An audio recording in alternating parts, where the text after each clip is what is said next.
We are back here on Lynes on Design. I'm with my friend Anthony. We are at Cordelia's. It's my favorite place to come, especially on a gorgeous spring day like this. Thank you for joining us. And you're on a great spring day where, oh, by the way, if you notice any smoke, that's right. It's a fire pit kind of day. It's a fire pit type day. Well, it's got that briskness in the air, but the sun is warm and it's wonderful. And I think it makes us all want to landscape. Yes. It makes us all want to plant. All right, tell us, in the low country, when is it time to begin to plant? What are you seeing? What is trending? And is it time for us to go ahead and plant in our yards? Well, typically in the low country, when you're putting your evergreen shrubs in, because we have 8 months of great weather, yeah, we pretty much can plant all year round.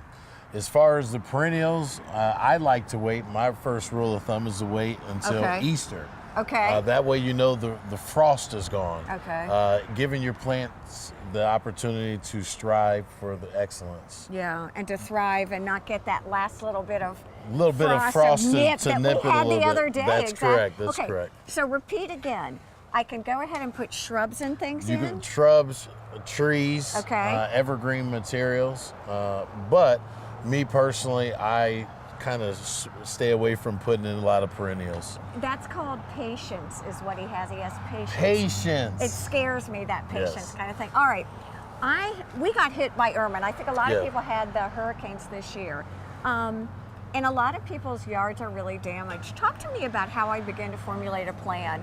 Can I call you to come out? What does that look like, and how can you help me do that? I'm still doing free estimates, so I come out to the residents, give you a comprehensive design if necessary, walk around the property with the client, and give them some suggestions. It's pretty painless. I like to talk. Yeah, there you go. So I do that very well. Yes, it's a gift. So with that said, and then we come up with a plan to get the ball rolling for the new season. Let me ask you, Anthony, do I know what I want? I know it's funny because I got hit and I'm ready to call you now. I've been trying to be patient. It's killing me.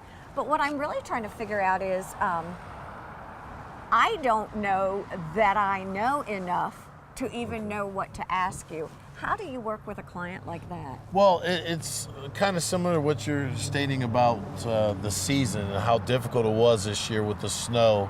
A lot of people do not have the patience. Right. So or they the come vision. out, or the vision, so they have their landscapers rip out their plant material that may be struggling, or it may just need cut back. Oops. Right. But it's a part of patience. And that's something that I am very patient. So I will come and guide and assist you as we go through your garden. Let me ask you a question with this. You know, there are tiny little azaleas, there are big azaleas. There are tiny little bushes, there are bigger bushes. Can you advise me as how to be cost effective in the way to do it? In other words, I'm going to want the biggest bang for my buck right away, right? Is that what most of us want? Or most of us do want that. And then there's others that will allow the plant material to grow and establish as their vision comes along. So there's a couple different philosophies as far as that is concerned. It's up to the individual and it's up to their financial position. Okay, so what I hear, that's code. What I'm assuming is that's code for kind of have a budget in mind? Correct. Budget's always good. Okay. Because we live on a budget, but it also gives direction within the vision that a homeowner wants. And is there any way that I could do a master plan if I was on a budget? If really my whole yard was wiped out or whatever, and I'm saying, okay, I really want to build your vision. Can you help me with that vision? Oh, well, most definitely. definitely. I've got this amount of money, I've got this amount of money, and then you could do that too? Over the last several years, what we've done is given a comprehensive plan, and then in stages, we're able to complete their vision. Oh, I love that. You know, it's so funny when we were talking about where we're going to stand and what we're going to do and how beautiful it really looks here. Designer, right? All about the succulent. He's like, look, 2018. Oh, they're beautiful. Aren't they gorgeous? Look at this little guys. Look at these little guys. Here's what I like about succulents. They're easy. They're easy, very easy. They're indoor, outdoor. That's correct. Right? Yes, they are. And they do well kind kind of mixed and matched? Oh yeah, because you get the variety of the color, the leaf texture. So you like them? Oh, I do. I don't know about the cactuses though. They're warming up. They're warming up to me. Yeah, exactly. I got poked a couple times, but yeah. Yeah, you got to be careful with that. Are you seeing people who are enjoying sort of some zero? This is like zero. Correct. And that's a new trend, and it's coming to this local area. So that's why we're investing ourselves within this industry. And also, we're going to do some aquatic plant material this year as well. Trying to stay unique, ahead of the game. I love it. So that would be like lilies and things like that that would grow in. Oh, that's great. Are you a rose guy? Are those roses? Those are roses, and you see they have blooms, but don't tell anybody. Okay, there's no blooms over there because I'm going to buy them. I love it. Yeah, exactly. Are you seeing people like flowering, or are they more bushes, or what are you seeing as in this location, we saw a lot of more flowering shrubbery. So pretty. Because I like the different variety in the plant leaves, textures. Okay. What are some of your favorites? The salvias, most definitely. I love all the salvias. Oh, we have to go look at those. Some of the lantanas are more variety this time. Okay. The abelia shrub, I like the shrub, and plus it flowers as well, and there's a variety of hues within it. You know, one of the things I noticed from a design point of view is oftentimes there are just these awkward corners or spaces. Is sun a consideration, number one? Definitely. And when I'm looking for something to kind of fill up space, what are your recommendations? Well, here at Cordelia's, we offer a variety of plant material, and I like to have what I call ornamental or specialty plants included or position in a yard to actually expound on the garden. What is an ornamental plant? What does that mean? Something similar to this. To this ornamental beautiful plant. Chinese fringe right. tree. That's Some people gorgeous. call it the smoke tree. Exactly. You know what I mean? It's pretty nice. Gustavo. You're very flexible with us cruising around. Right. Oh, sorry about that. No, he loved it. That's good. It's gorgeous. It really is. Okay, so you would add. I guess what I hear for me as a designer, that's that. Whether it's a pop of color or a pop of whimsy or a pop of something unexpected. Correct. All of the above. Okay. And potentially fragrant. I love some fragrance within the garden. Let me ask you a question kind of on that line. I love butterflies and hummingbirds and things like that. Oh, the milkweed's coming.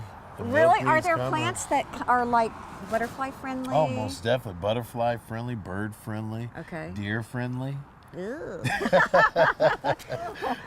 If I don't really want the deer, are there? There's a large variety of shrubs and also perennial plant material that you can purchase. Do you try to do a lot of native? Yeah.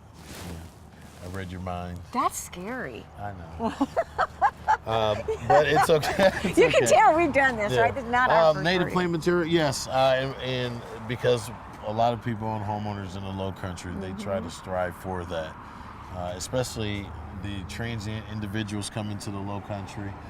They want to feel more South Carolinian. Yes, this is such a good thing. So what are some native or indigenous plants? In the low country, you can put in some of the grasses, like the muley grasses. Yeah. You can put in some of the wax myrtles. Oh, look at you. They're definitely, look at me. Look at you. Well, you got to go small to the height. Okay. A lot of people do put in the wax myrtles. They really like that. Let me ask you, are azaleas and camellias, I think of those as are they hard to grow? Not necessarily, but it just depends on the azalea. We have Formosa azaleas and we have Encore azaleas. The difference is deer primarily don't eat the Formosa azaleas. They usually go for the nice, compact, multiple blooming, easy graze, expensive food, which would be the Encore azaleas. I love it. So you have your variety, but you can accomplish or accommodate pretty much anything in the low country. And I tell you, I know we've only got about a minute to go, but we would be really remiss. One of the things that I really love about you and what you do is your hardscaping.